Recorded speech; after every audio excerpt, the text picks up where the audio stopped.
এক সবার এক কথা, একই আমল, একই কথা, একই সবকিছু।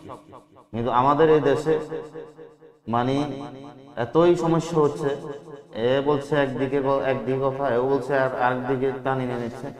এখন আমাদের করণীয় কি? আমাদের ময়দানকে আল্লাহ সাথ দিব, সাথ দিব। আল্লাহ জিজ্ঞেস করবো যে তুমি জানো না কেন? আমি তো কোরআন দিছি, আমি তো বাংলা হাদিসের ব্যবস্থা করে দিছি, হাদিসগুলো বাংলা হয়ে গেছে, তুমি জানার চেষ্টা করো না কেন? হুজুর বিভ্রান্ত হবেই, কারণ হুজুর দিয়েই আপনার জাহান্নাম উদ্বোধন করে হতো। কারণ নবী সাল্লাল্লাহু আলাইহি সাল্লাম বলছেন যে আইমাতুল মুদাল্লিন, আমি সবচেয়ে বেশি ভয় করি হুজুরকে নিয়ে। কারণ হুজুররা বহুত মানুষের জাহান্নামে নিয়ে যায়। হুজুর দ্বারা হেদায়েত হবে, আবার হুজুর দ্বারা বহুত মানুষ জাহান্নামে চলে যায়। আমাদের সমাজের এমন অবস্থা হয়ে গেছে, হুজুর যদি ভুলও কয় তারপরও ভুল হবে না। না, ভুল কেন? হুজুর এত বড় হুজুর, এত বড় বিশ্বাস, উনি কি ভুল বলতে পারে? মানুষে যে অন্ধভাবে বিশ্বাস করতেছে, কারণ উনি যে ভুল করতে পারে ওইটা বিশ্বাস করে। এত বড় মসজিদের ইমাম, উনি এত বড় মাদ্রাসার প্রিন্সিপাল, উনি কি ভুল বলতে পারে? এই কথা মনের ভিতরে ঢুকেছে, মানে সত্য থেকে সে ফিরে গেছে। কারণ ওই হুজুরদের ভুল করতে পারে না, কোনো গ্যারান্টি আছে? হুজুর তো ভুল করবে, শুধু ভুল হইতো না শুধু মুহাম্মদ সাল্লাল্লাহু আলাইহি সাল্লাম, কারণ তাকে গাইড করতেছে আল্লাহ সুবহানাহু ওয়া তাআলা। আর সব ভুল হইতে পারে, ভুল হইতে পারে। এবং ইমাম আবু হানিফা রাহমাতুল্লাহ আলাইহি বলছেন আমরা মানুষ। ইমাম মালিক, আহমদ বিন হাম্বল যত সম্ভব উনি বলছেন যে আমরা মানুষ, আমাদের ভুল হতে পারে। আবু হানিফা রাহমাতুল্লাহ উনি বলছেন যে আমরা আজকে একটা সঠিক কথা একটা কথা বলতে, সেটা ভুল হতে পারে, কালকে আমাদের এই কথা থেকে আমরা ফিরে আসতে পারি, কারণ আমরা ইনসান, আমাদের ভুল হতে, ইনসান মানে ভুল। কিন্তু আমাদের দেশের মানুষ একবারে তাকলিদে সাজছে। এত বড় পীর সাহেব, যার ওয়াজে লক্ষ লক্ষ মানুষ হয়, যার আপনার একবার ওয়াজ মাহফিলে যদি সে আসে মানুষ জায়গা দিতে পারে না, সে কি ভুল বলতে পারে? এটাই সমস্যা, এটা কেন সমস্যা, যার কারণে মানুষ সত্য পায় না। এখন আমাদের করণীয় করতে হবে, কোরআন হাদিসের জ্ঞান প্রচুর ভাবে হাসিল করতে হবে, নাহলে বিপদ আছে। কিয়ামতের ময়দানে আল্লাহ যদি কাছে যদি আল্লাহ আমি কেমনে আমল করতাম, হুজুর আমরার গ্রামে এক কথা কইছে, আর এক গ্রামে আর এক কথা কইছে, এক মসজিদের এক হুজুরের এক কথা।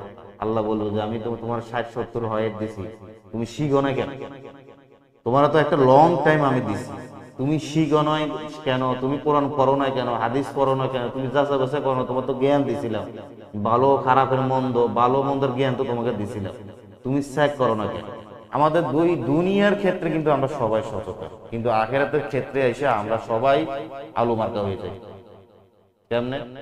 দুনিয়ার ক্ষেত্রে একজন, আমি কয়েকদিন বাজারে যাই দেখছি, বাজারে করতেছি, মহিলা ও পুরুষ ও বৃদ্ধ, 1 কেজি টমেটো আলু কিনতে গেলে মানুষ কত চেক করে। যদি কোনো রকম যদি আলুওয়ালা যদি একটা আলু পচা যায়, আর সে যদি তৎকালীন ভাবে জানতে পারে যে আলুটা পচা দিছে, সে আলুটা উঠে কিও আমার আলুটা কেন পচা দিছে, সচ্ছার সে টমেটো একটা সে বাসের যে নিতেছে, মানে দোকানদার বলতেছে না বেশি বেশি নেওয়া যাবে না, না আমি বেশি বেশি হলে নমুনা নিব না, দোকানদার না হাঁটতে পারবে, আচ্ছা বেশি নেই। টমাটো 1 কেজি মানুষে বেছে বেছে নেয়। দুনিয়া টমাটো 20 টাকা কেজি, অথবা 50 টাকা কেজি, অথবা 70 টাকা কেজি। ওটা এত সচেতন, কিন্তু অনন্তকাল আখিরাতে পড়ে থাকবে, যে আখিরাতে কোনো শেষ নাই, তার জন্য মানুষের কোনো মেহনত নেই, সে নেই। হ্যাঁ, নবী সাল্লাল্লাহু আলাইহি সাল্লাম বলছেন আটলান্টিক মহাসাগরে যদি, সহিহ মুসলিমে, আটলান্টিক মহাসাগরে যদি মানুষের আঙ্গুলটা চুবাই দেয় আর আবার যদি উঠে নেয়, যতটুকু পানি আটলান্টিক মহাসাগরের পানি এই আঙ্গুলে লাগছে, এতটুকু হলো দুনিয়া, আর আটলান্টিক মহাসাগরটা হলো আখিরাত, যার কোনো শেষ নেই। সাগরের কোনো শেষ আছে? কোনো শেষ নেই। কত সুন্দর উদাহরণ নবী সাল্লাল্লাহু আলাইহি সাল্লাম।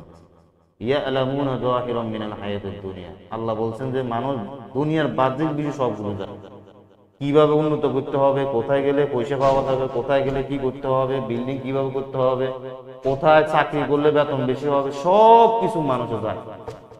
কিন্তু আখিরাতের ব্যাপার, দিনের ক্ষেত্রে আসলে হুজুর তো বলছে, হুজুরকে ভুল বলতে পারে, আর হুজুর বলছে এটাই ঠিক, পীর সাহেব বলছে এটাই ঠিক, এটা হলো ইসলাম, এটা হলো মানে ইসলাম, মানে অন্ধভাবে মানুষকে বিশ্বাস করে এই হুজুর। অথচ এই হুজুর একটা পর একটা, তো তার কাছে সঠিক জ্ঞান না থাকার কারণে একটা পর একটা সে মিথ্যা কথা বলতে আছে, অথবা দিনের বাইরে সে কথা বলতেছে, অথবা হাদিস বিরোধী কথা বলতেছে, অথবা মাযহাবের